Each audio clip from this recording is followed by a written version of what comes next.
தளபதி விஜய் மற்றும் சங்கீதா அவர்களுக்கு 2 குழந்தைகள் இருக்காங்க. ஒருவர் ஜேசன் சஞ்சய், மற்றொருவர் திவ்யா சாஷா. ஜேசன் சஞ்சய் அவர்கள் பாத்தீங்கன்னா கனடாவில் அவருடைய சினிமா படிப்பை முடித்துவிட்டு தற்போது தமிழ்ல தன்னுடைய முதல் படத்தை இயக்கி முடிச்சிருக்காரு. படமும் ரிலீஸிற்கு காத்துட்டு இருக்கு. இந்த படத்தை பாத்தீங்கன்னா ஹீரோவாக சந்தீப் கிஷன் நடிக்கிறாரு. தமன் அவர்கள் படத்திற்கு இசையுமே அமைக்கிறாரு. சமீபத்துல படத்துடைய ப்ரொமோஷனுக்காக பல இன்டர்வியூஸை படத்துடைய இயக்குனர் மற்றும் ஹீரோ கலந்து கொண்டு பல பேட்டிகளுமே கொடுத்தாங்க. சோ அந்த வகையில பாத்தீங்கன்னா அதுல ஜேசன் சஞ்சய் அவர்கள் பல விஷயங்களை பேசியிருந்தாரு. குறிப்பாக தன்னுடைய தங்கையான திவ்யா சாஷா அவர்கள் சிறப்பாக நடனம் ஆடுவார், ஏன் அப்பாவுக்கே டஃப் கொடுப்பார் அப்படின்ற மாதிரி ஒரு இன்டர்வியூல பேசியிருந்தாரு. சோ இந்த கிளிப் தற்போது சோசியல் மீடியாக்கள்ல வைரல் ஆகிட்டு இருக்கு. இத்துடனே பாத்தீங்கன்னா திவ்யா சாஷா அவர்கள் சமீபத்துல நடனமாடிய வீடியோ ஒன்றும் சோசியல் மீடியாக்கள்ல வைரல் ஆகிருக்கு. மேலும் இந்த வீடியோவை பார்த்த நடிகர் அஜித்குமார் அவர்களோ போன் போட்டு வாழ்த்துக்களையுமே தெரிவிச்சிருக்காராம். அதன் அடுத்து பாத்தீங்கன்னா அஜித் சாருக்குமே 2 குழந்தைகள் இருக்காங்க.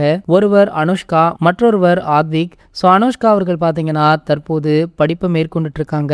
ஆத்விக் அவர்கள் படிப்புடனேயே ஃபுட்பால், இன்னொரு பக்கம் சிறுவர்களுக்கான கார் பந்தயம் அப்படின்னு அவருமே ஸ்போர்ட்ஸ்ல அதீத ஈடுபாடுடன் இருந்துட்டு இருக்காரு. இது போன்ற செய்திகளை பத்தி நீங்க உடனே தெரிஞ்சுக்க நம்ம சேனலை மறக்காம சப்ஸ்கிரைப் பண்ணிக்கோங்க.